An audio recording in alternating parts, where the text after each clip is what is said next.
Rachel Reeves, Chancellor of the Exchequer, has laid bare the harsh reality facing the UK, a staggering £100 billion black hole in public finances over the next 5 years.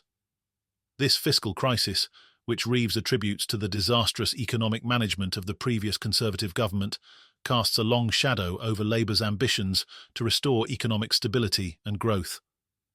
During a tense cabinet meeting, Reeves warned her fellow ministers that the UK's financial situation is far worse than initially anticipated, sparking fierce internal debate over how to navigate the turbulent waters ahead.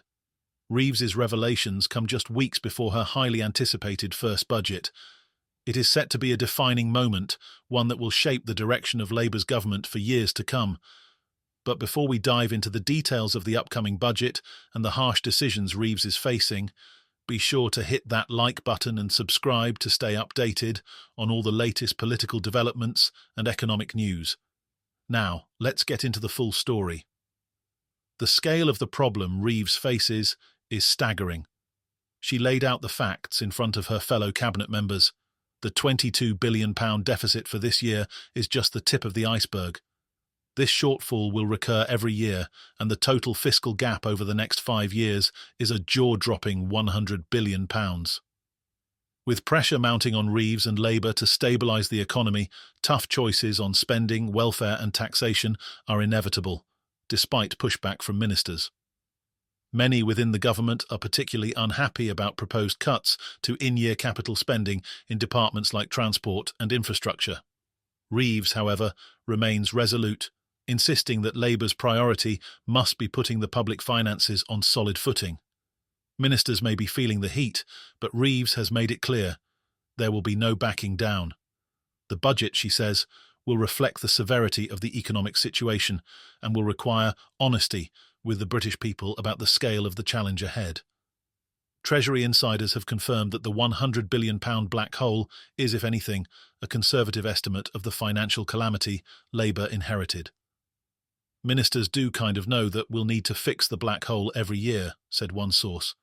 But because they see things through the lens of their own departments, they haven't fully grasped just how bad the situation is.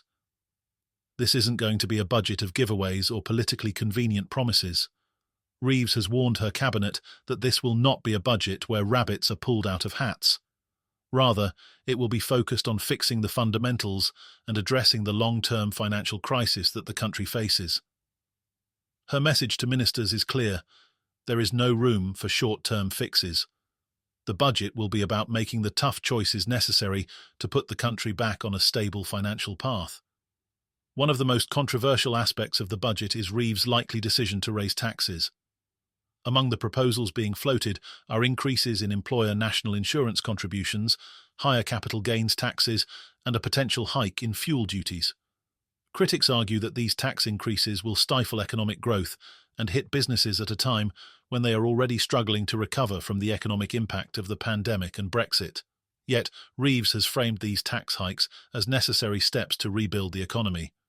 Labour's economic strategy is focused on long-term investments in key sectors like infrastructure, green energy, and technology. Reeves believes these investments are essential to modernising the economy and creating jobs, but they must be funded responsibly. That means borrowing tens of billions of pounds, but only for investment in projects that will generate future growth.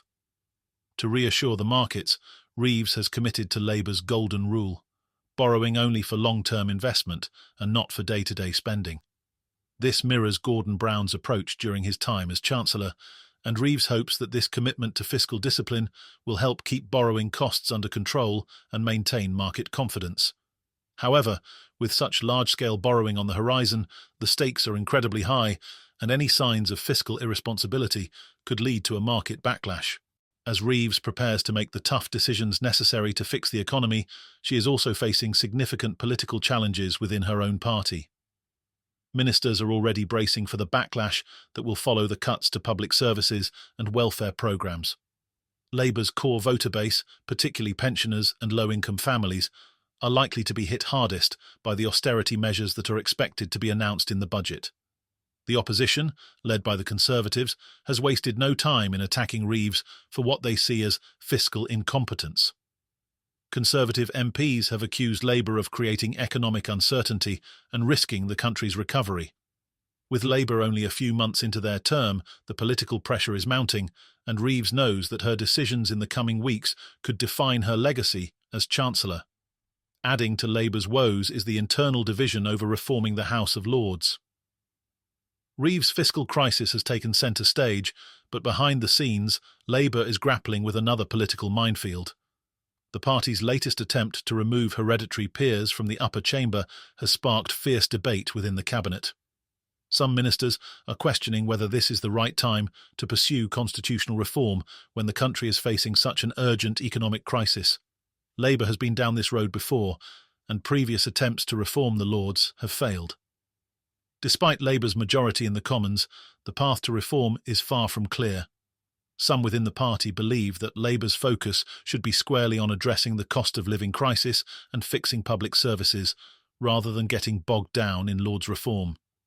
Meanwhile, the Conservatives are not standing still. The leadership race to replace Rishi Sunak is heating up, and the outcome could have major implications for Labour's government. Ballot packs have been sent out to Conservative members, and the race between Robert Jenrick and Kemi Badenoch is now in full swing. Whoever emerges victorious could pose a serious challenge to Labour as the Tories seek to rebuild their party and present a credible alternative to Keir Starmer's government. As if the fiscal crisis and internal divisions weren't enough, Labour is also grappling with a thorny immigration issue.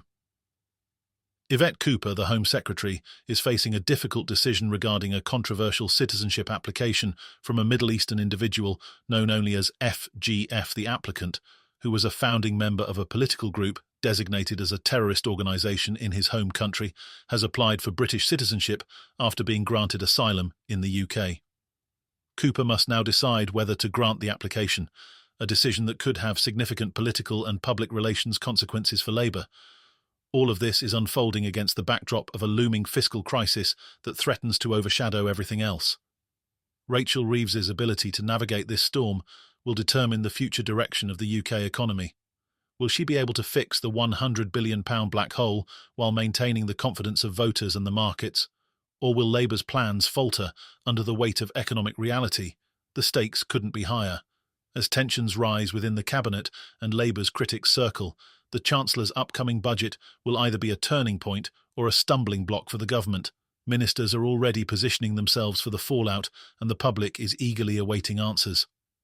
Stay tuned as this dramatic story continues to unfold, and don't forget to like and subscribe for all the latest updates on Labour's struggle to steer the country through one of its toughest economic challenges in decades.